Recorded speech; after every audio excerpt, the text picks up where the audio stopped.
I'm like, it's just water, not acid. It's okay, right? People approach rain on their day like it's the worst thing that's ever happened. And we got to remember that we're like 70% made of the stuff. We drink it every day. We shower. It's not fucking death defying, right? No. Like there's nothing wrong with standing out there with an umbrella or a raincoat for like 20 minutes. It's fine, right? You're listening to the Imperfectly Perfect Weddings podcast, a show that educates, informs, and entertains couples planning their wedding. I'm Brendan Creaser, a wedding photographer from the Mornington Peninsula, and I'm sitting down with wedding vendors to share stories of past weddings, to hear the lessons they've learned and how to make an impact on your day.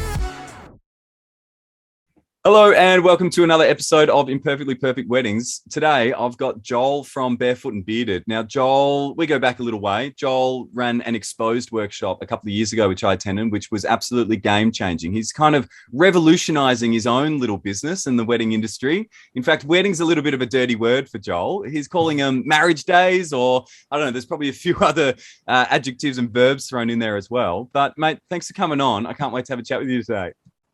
Yeah, man, I'm super keen. Thanks for having us on.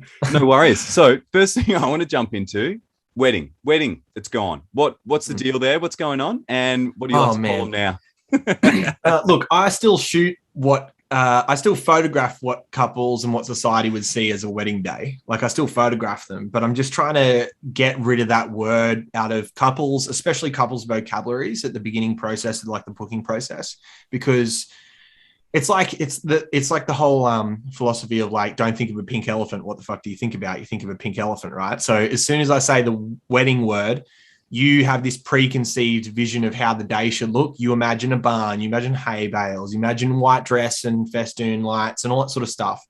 So, but then we can't blame couples for having these big lavish events because we market ourselves as wedding photographers, wedding celebrants, wedding caterers. They hear the wedding word so much throughout their process, they don't understand or even think that there's another way to get married. They think that if you want to get married, you have to have a wedding. And the actual getting married part of the whole day takes 2 minutes, right? Yeah. So if you go to a registry office, have an elopement, have a wedding, whatever, it's like the end day result takes 2 minutes. So what you want to do with the rest of your day is completely up to you. And these big lavish weddings, like for me, is like, I feel very rarely represent the couple and their personal philosophy and their values within themselves individually, as well as their like personal relationship with each other. So I feel like these days are almost like, just like sort of juxtaposing who they really are. And I don't feel like they're, sometimes you go to a day and it's like, fuck, this is exactly who they are. This is perfect. It represents the people. And I think that's the important bit, isn't it? The day has to represent you and your relationship and what that looks like. But a lot of people get scared to do that because they don't want to upset friends and family. Yeah. And I think it's a knowledge gap that you're trying to close as well. Like I've certainly learned so much from you that I've kind of mentioned to couples now as well. And I got a couple getting married next year that are like, we don't want the big thing. We're going to a registry and then we're going to have lunch and it's going to be amazing. I'm like, cool. I'm like, further to that as well. Like if you want to, what do you guys love to do? Like, what's your dream date? Why don't build that into the wedding day as well? And they're like, what do you mean? I'm like, well, do you love going to the mountains? Do you love going here? They're like, oh, we met in Hall's Gap. Like maybe could we go for a hike? You can do anything. You do anything. It's so much more freeing than people think. A lot of couples get really nervous and stressed out. And that's because this wedding template, like the wedding fucking word, creates this template of this checkbox. And there's all these fucking publishers out there and businesses that have this wedding guidebook and all these boxes you got to tick. I'm like, fuck that. Like the only one you need to tick is a celebrant. That's it.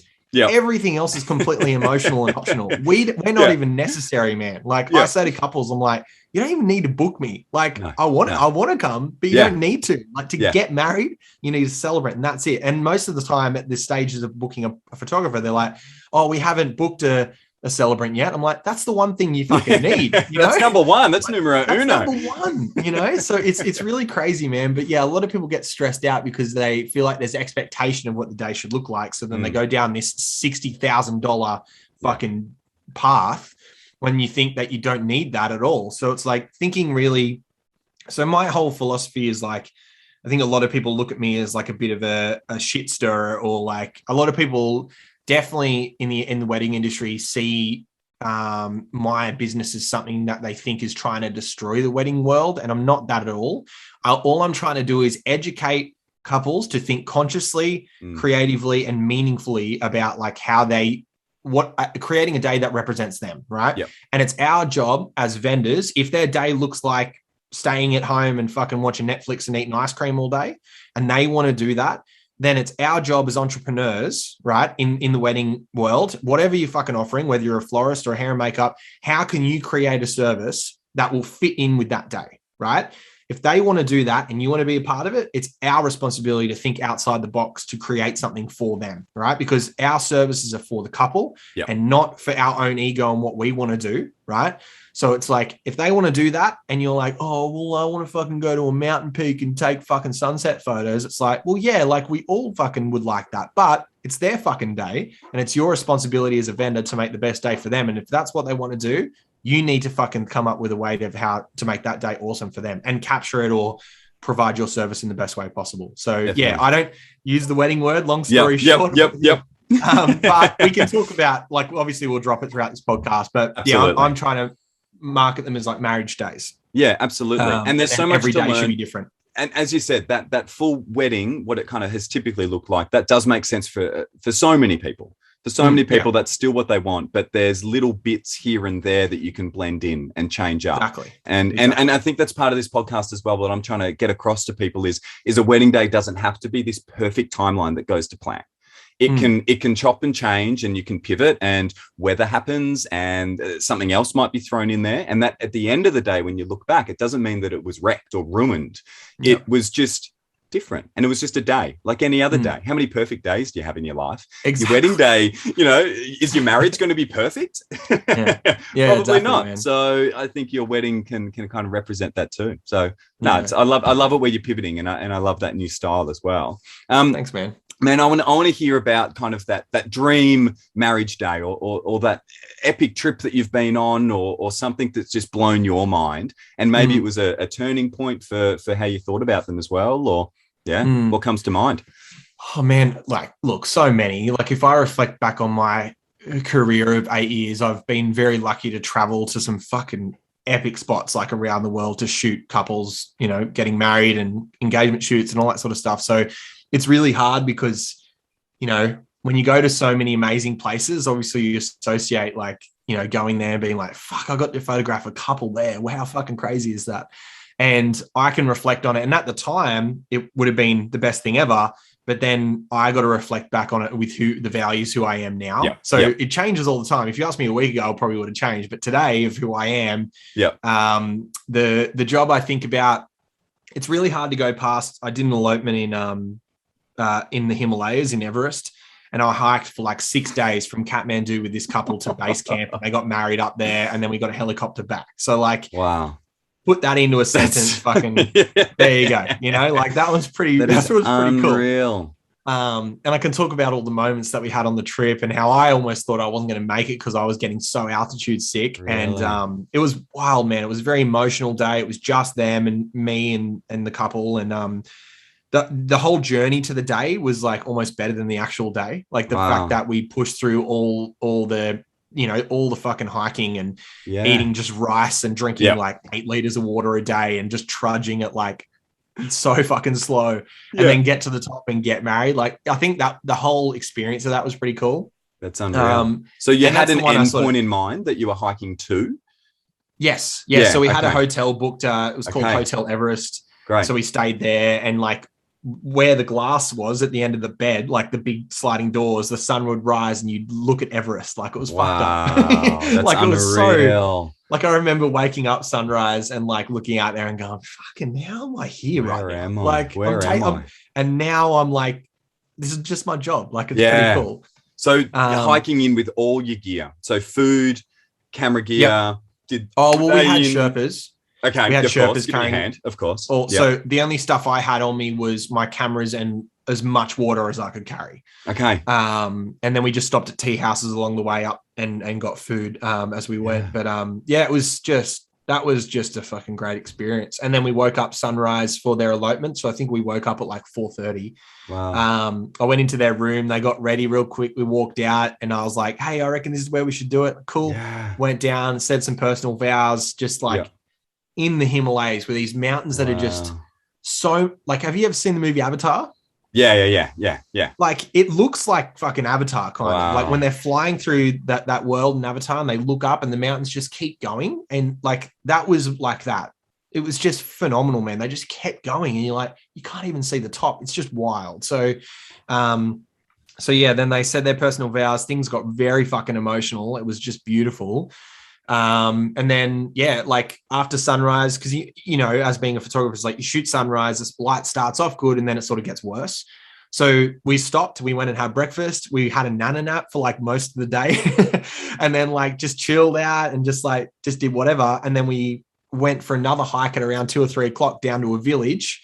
They were wearing all their outfits still, so they were like walking through the Himalayas in like their troopers? Wedding gowns pretty much. Hey?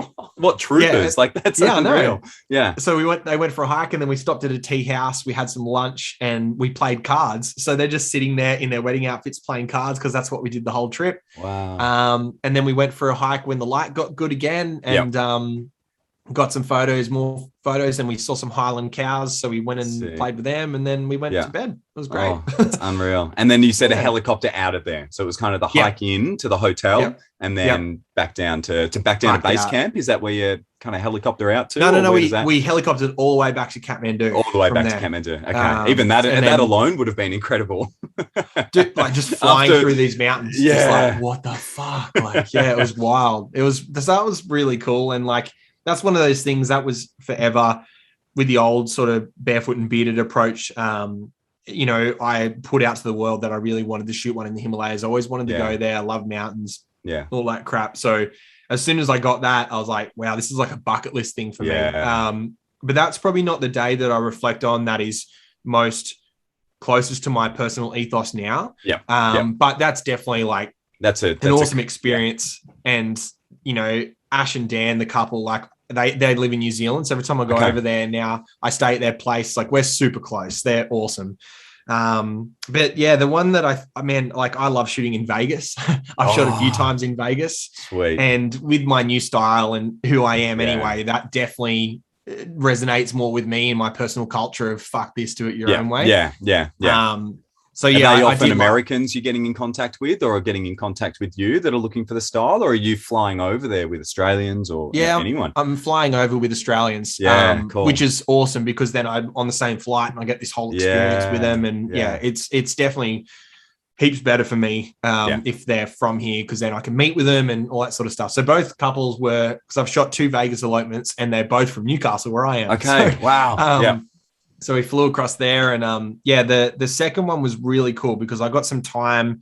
We did an engagement shoot in Death Valley like 2 days before and we're driving like a Mustang with the roof down, just cruising through. And I was like, guys, can I drive? So they let me drive the Mustang. And I had this dream that I'd drive through Death Valley playing my favorite album of all time, which is The Wall by Pink Floyd. Nice. And so we're blasting that with the roof down and I'm fucking giving this Mustang, like I drove it like I stole it. Hey, like I felt kind of bad because I was like, I hope they're not shitting themselves because I'm fucking hitting some corners pretty hard.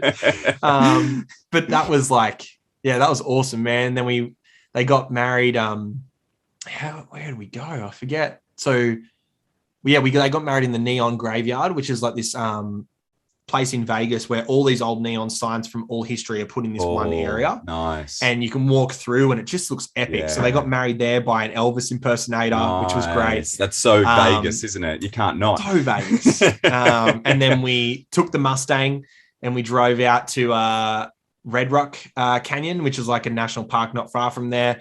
Went for a walk, got some shots through there, came back, went to our hotel, got quickly changed, and then went to the fucking casino all night and just played blackjack and gambled and drank and we just got on it. It was just like a proper Vegas night. It was great. Yeah, that's so wild. Is this now? I've heard that you did one year where you're in like 24 different countries and you took like 40 flights or something crazy. Is that during that time in your? No, so that was different.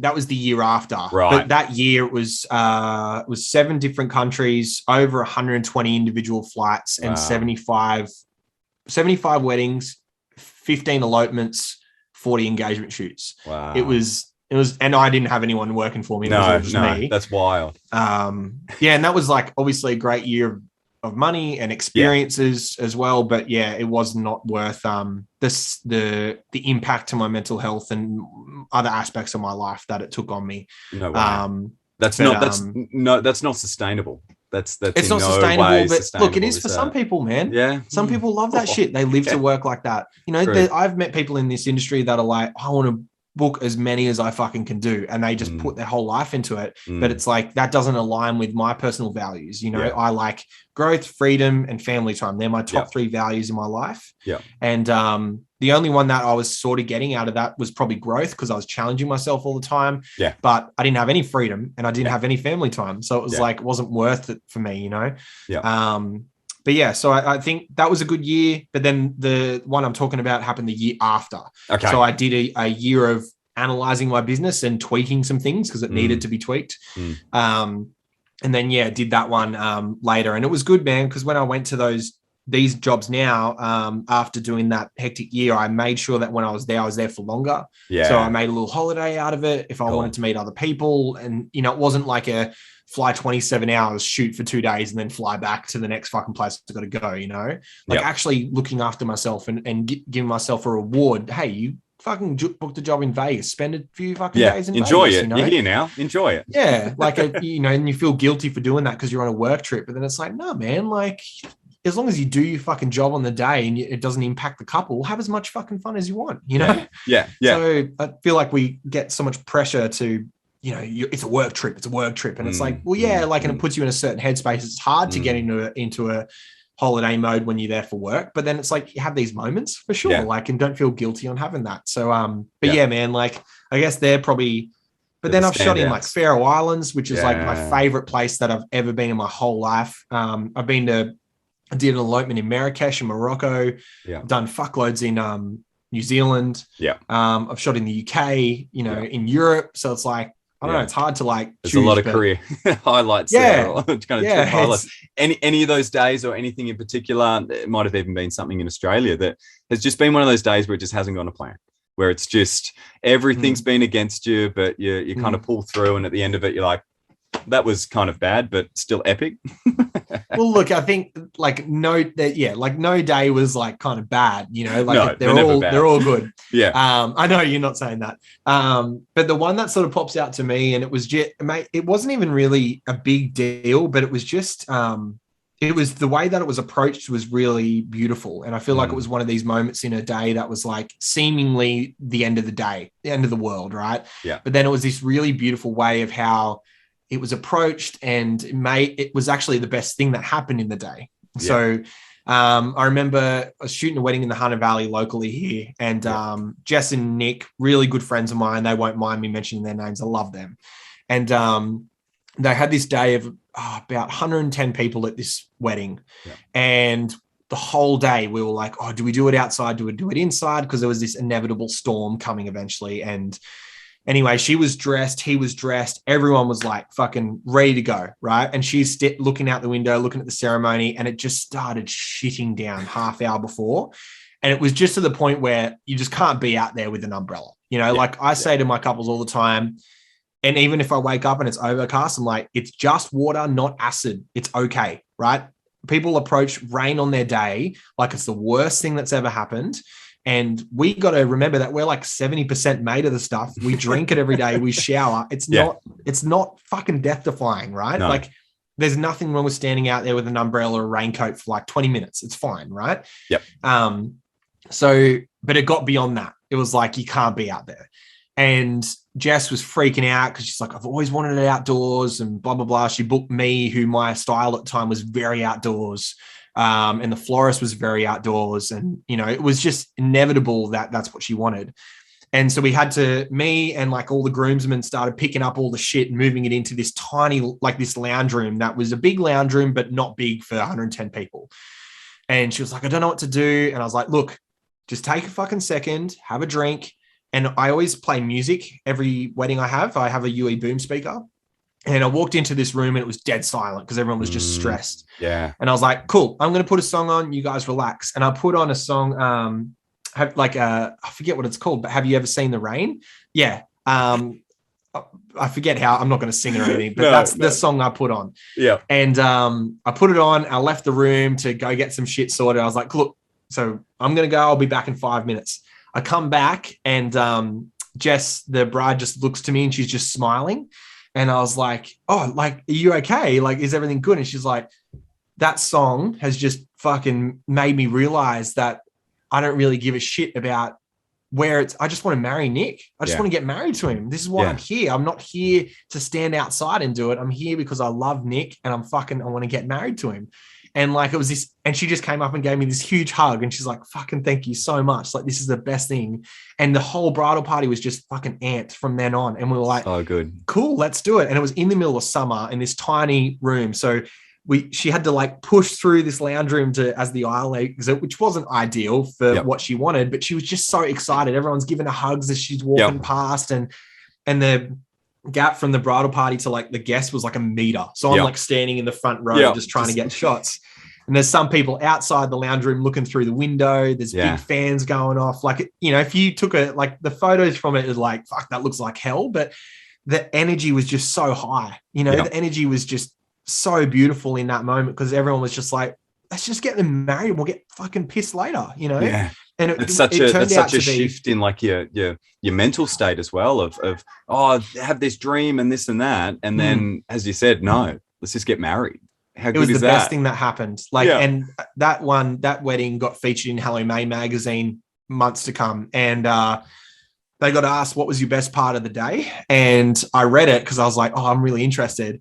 And she goes, oh, when I was getting ready, it started raining. Our photographer, Joel from Barefoot and Bearded, put this song on and it changed my perspective on the day. And I've never been more excited to get married to Nick in my whole life in that moment. Man, I'm getting like emotional thinking about it. But it was just so beautiful, man, because, you know, she went from just absolutely freaking out, stressing out to looking at this thing being as a blessing. Yeah. And it was by far like, that was one of my favorite moments that I remember just because it felt really amazing. Like you feel the energy shift in the room and it's weird to be grateful for rain.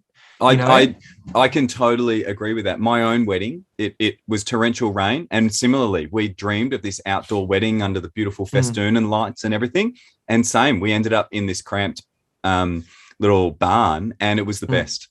No regrets. I'm so glad it happened. And it's such a similar story to that. Like you look back then, you're like, cool, that was awesome. Rain, why was I scared? Yeah, man. It can be a blessing. Yeah, people always freak out about rain. And I understand why, you know, especially if you've been sitting in a fucking makeup chair for 4 to 6 hours getting hair and makeup done, bit of water is going to fuck that up. But it's not going to impact you getting married, you know? No. And that's what people think about. I think there's 2 types of people that get married, right? There's people that get married because they genuinely think about the marriage, which is a lifelong promise and commitment to one another. And there's people that get married but they see it as an event, right? That's why. So like, for example, throughout COVID, you have shitloads of people that postpone. The people that postpone, I feel like, are the people that focus on the event. The people that don't postpone and keep the date and just want to get married, I feel like are doing it the right way, if I'm being honest, because they're like, we don't give a shit. We're focusing on our marriage, and that's what's important to us. People who postpone focus on a day and an event, and I'm not saying that's wrong. I'm just saying that's I just think the marriage is more important than the event, you know. And so people that just go through with it regardless and just fucking want to get married, like that was a moment in that day. It was like, we want a wedding. This is what we want, but you could see the shift. Go from focusing on the day to focusing on what was really important, which was the marriage. And that's what made that particular day so special, because she realized what the day was about like 5 minutes before the ceremony. You know, that quick reminder. Most people still just go, this is going to be great. Like, oh, I'm really nervous. Like, oh, we got to do this after. And they're focusing on the event, where she went from shifting her whole perspective on what she wanted the day to look like and feel like to now going, I just want to get married. And that was why I think it was so beautiful for me, because it was just like, I feel like her perspective and her priorities went in the right spot just 5 minutes before the day. And it was thank you. That was perfect timing. That's unreal. Yeah, just as a side note, did it clear? Were you able to get out and about and kind of shoot some photos outside afterwards? Or so they had the ceremony. It still shut down for a bit. And I just said to them, like, look, we don't need sunset now because it's not going to happen. So when we got a break of like 10 minutes, we'll just walk out. And it stopped for 10, 15 minutes. We went out, got some shots. They came back, and that was beautiful. How good is that? Yeah. Time, and that's a timesheet straight out the window, and who cares? Exactly, man. Yeah. Timesheets. That's a whole nother fucking thing I can talk about. Maybe a good time to finish then on that one. Yeah. Joel, thanks for coming on. I love those stories, man. The Himalayas, that's still in my mind. That is epic. That I'm going to have to go through the catalog and find some of those photos. Thanks for coming on, mate. Loved hearing those stories. If you're listening, Perfectly Perfect Weddings podcast, that just sums it up right there. The most imperfect day can turn into your perfect day. So lean into it. If you can, hit that subscribe button. Love to see a review in there as well. Thank you very much. See you, Joel. Thanks, mate. See you, buddy.